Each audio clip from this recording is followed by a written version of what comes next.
Hi mga kapreni! Hindi pa ako maglalaba pero pinalitan ko na ang kobre kama at punda. Ay paano naman kapreni napapadalas ang pagdagas ng diaper ni Rui? Sinamahan pa ng gatas kapreni ay minsan naluwag yung takip ng dede. Natatapon ng gatas. Yung bata!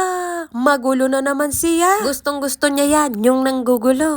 Tapos may dumaan kapreni na patingala ako. Ay pati siya, napatingin ba? Hindi pa nakontento, nasilip pa sa kabilang bintana. Ay yaka marites baga kapreni. Manang-manas siya sa kanyang ina, marites ba? Kismo sa kanang taon, uy! Sa sobrang kalikutan nga kapreni, nalabas na ang uho. Pinunas yung kamay ko, saka tinitigan, saka pinahid dito. Sus Mariosep. Pagpasensyahan nyo na tinatamad ako kumuha ng pamahid eh. Uy, huwag kang napaka-ano mo. Sa panahon din kapreni, kaya nasipon. Kung minsan ako nga rin, pero nawawala din. Ay, may lumipad, pero ang ina, natutuwa pa. Napagod na, kaya iba naman ang lalaruin. Sa mga oras na to ay alauna mga kapreni, kaya nandito lang kami sa kwarto. Ay napakainit kapreni, pati yung bunganga ko nagiinit. Charis!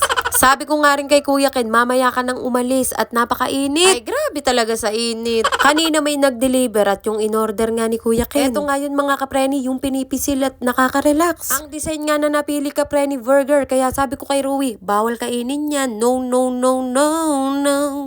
Noong pinakita at pinahawak nga sa akin ni Kuya Ken mga kapreni, ako'y natuwa. Dahil doon, nag-add to cart ulit ako. Ganito ang pinabibili niya nung nagpunta kami sa mall. Ay, 199 mga kapreni, maliit pa dito. Kaya sabi ko sa online tayo bibili. Nagpapapansin sa video, yung bata.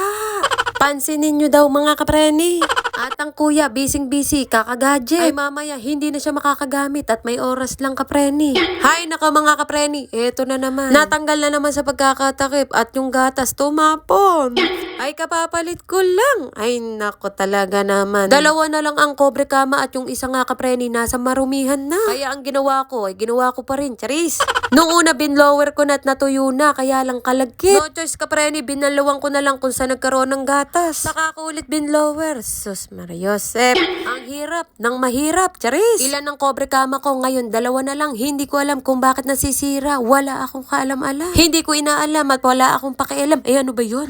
Ay, buti na lang may blower. Paano kung wala? Eh, wala pa naman akong alam. Life hacks yan, kapreni, para iwas lukot. Haha! Pati sa isa, kapreni, meron yan. Ay, palagi na lang nagugusot, kapreni. Gawang ko nga ng dahilan. Ay, ng paraan. Gustong gusto ko bumili ng no lukot bedsheet. Pera na lang ang kulang. Baka naman, baka meron kayo dyan. Haha! O, diba, walang kalukot-lukot dyan. Kapreni! Isip ko lang ang lukot-lukot. Charis! Medyo mabasa-basa pa, kaya binlower ko pa. Kung hindi lang talaga bagong palit ang kobre kama, ay pabayaan ko talaga, maglagkit-lagkit kami rin eh. Magseselan pa ba? Eh, ganun din naman yun. O siya, hanggang dito na lang ang video-video. Maraming salamat sa mga nanood. Bye mga kapreni!